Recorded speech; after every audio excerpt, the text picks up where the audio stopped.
Hello మిత్రులారా, తెలుగు భాష ప్రపంచం, తెలుగు భాష వాణిలో మిత్రులారా,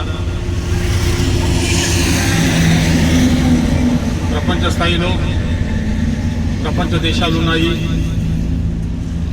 ఏ దేశమైనా కానీ నేషనల్ లెవెల్లో, జాతీయ స్థాయిలో ఆ దేశంలో ఉండే చట్టాలు చిత్తశుద్ధితో, ప్రజా సంక్షేమంతో, పట్టుదలతో అమలు చేస్తే ఆ దేశాలు చాలా చాలా బాగుంటాయి. ప్రశాంతత ఉంటుంది, శాంతి ఉంటుంది. ఏ కాంటినెంట్ కానీ, ఏ దేశం కానీ తప్పకుండా ఆ దేశంలో ఉండే చట్టాలు ఫాలో కావాల్సిన అవసరం ఉంది, ఇంప్లిమెంట్ చేయాల్సిన అవసరం ఉంది. మిత్రులారా, ప్రజా సంక్షేమం అంటే ప్రశాంతత, శాంతి ఉండాలి, జీవించే హక్కు ఉండాలి, అభద్రతా భావాలు ఉండకూడదు. మిత్రులారా, ఈనాడు ప్రపంచ దేశాల కోసం మనం చూసుకుంటే దశాబ్దాలుగా ఇంటర్నేషనల్ లెవెల్లో యుఎన్ఓ, ఐక్యరాజ్య సమితి ఉన్నది. ఐక్యరాజ్య సమితి ఏ దేశంలో మానవతా ప్రపంచానికి జీవించే హక్కుకు ఆటంకం కలిగిన దానిపైన అంతర్జాతీయ స్థాయిలో ఐక్యరాజ్య సమితి పెద్దలు, ప్రముఖులు, ఇంటెలెక్చువల్ టీం, పొలిటికల్ టీం తప్పకుండా ముందడుగు వేసి ఏ దేశంలో అరాచకాలుంటే, అన్యాయాలుంటే, ముఖ్యంగా సిటిజన్స్ జీవితాలతో ఆడుకుంటా ఉంటే, పసి పిల్లలు కానీ, మహిళలు కానీ, యువకులు కానీ, పెద్దలు కానీ, ఎవరైనా కానీ ఆడుకుంటా ఉంటే వాటిపైన తప్పకుండా యాక్షన్ తీసుకోవాల్సిన అవసరం ఉంది. మిత్రులారా, ఇదే భారతదేశంలో 15వ శతాబ్దంలో 1450 ప్రాంతంలో అలావుద్దీన్ ఖిల్జీ ఒక టైగర్లా, సింహంలా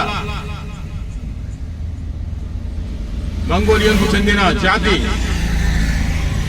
మానవుల జీవితాలతో చెట్లను నరుక్కుంటూ పోతా ఉంటే భారతదేశంలో మారణ హోమం, జీవితాలతో చెలగాటమాడకుండా వారి మారణ హోమాన్ని ధైర్యంగా అలావుద్దీన్ ఖిల్జీ భారతదేశంలో ఉండే ప్రజలకు రక్షణ కల్పించడం జరిగింది. అదే మానవత్వం నాడు గాని, నేడు గాని, రేపు గాని. అలావుద్దీన్ ఖిల్జీ అక్కడక్కడ తప్పుగా ప్రచారం చేస్తున్నారు, అది పద్ధతి కాదు. మంగోలియన్ జాతి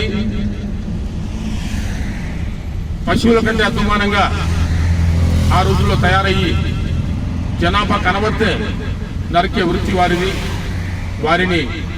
వారి అరాచకాలను, రాంగ్ స్టెప్స్ను అరికట్టి కంట్రోల్ చేసి భారతదేశానికి రక్షణ కల్పించడం జరిగింది. ఆ రోజుల్లో యుఎన్ఓ లేదు, ఐక్యరాజ్య సమితి లేదు, ప్రపంచ దేశాల ఐక్యత లేదు. ఏ దేశంలో ఉన్నవారు ఆ దేశంలో గొప్పవారు.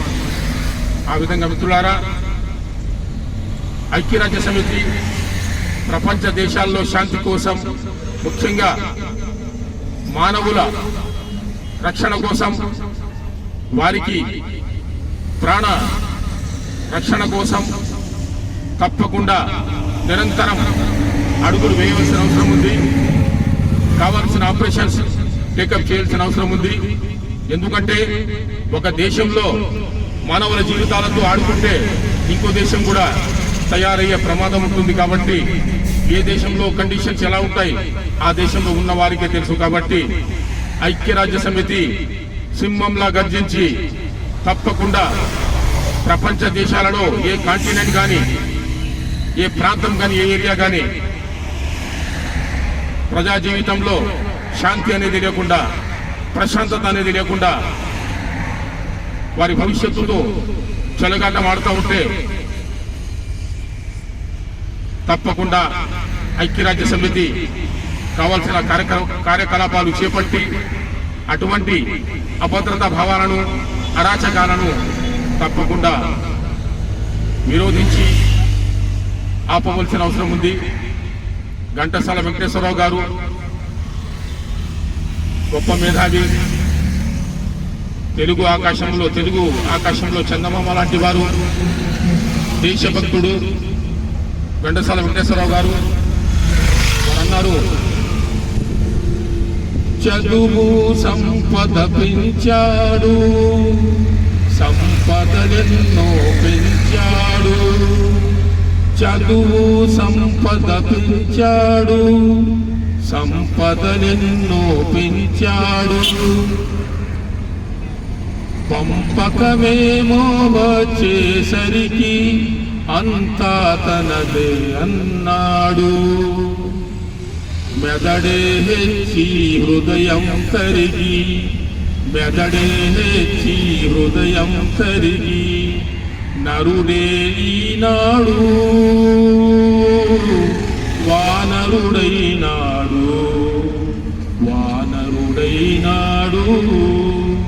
మంచిని మరచి వంచన నేర్చి, నరుడే ఈనాడు వానరుడైనాడు. మిత్రులారా, ప్రాణరక్షణ, ప్రాణభిక్ష, శాంతి, ప్రశాంతత లేని సమాజం ఎవరి కోసం? నెట్ ప్రపంచం ఉంది, టెక్నాలజీ, సైంటిఫిక్ టెంపర్మెంట్, ఆధునిక డిస్కవరీస్, ఎన్ని చెప్పాలి మిత్రులారా? ఈ అభివృద్ధి ఎవరి కోసం? మానవుని జీవితానికి రక్షణ లేకుండా ఇవన్నీ శూన్యం అన్నమాట, జీరో అన్నమాట. అభివృద్ధి తప్పకుండా అభివృద్ధి బాటలో ప్రజలు పెట్టండి, కానీ వారి ప్రాణాలతో చెలగాటమాడే హక్కు ప్రపంచ స్థాయిలో ఏ దేశానికి లేదు. ప్రాణభిక్ష పెట్టండి. ఆరోగ్య హెల్త్ డిపార్ట్మెంట్ బాగా తయారు చేయండి, విద్యా డిపార్ట్మెంట్ బాగా తయారు చేయండి, బాగా చూసుకోండి. కానీ ప్రజల జీవితాలతో ఆడుకోవడం ఇది పద్ధతి కాదు.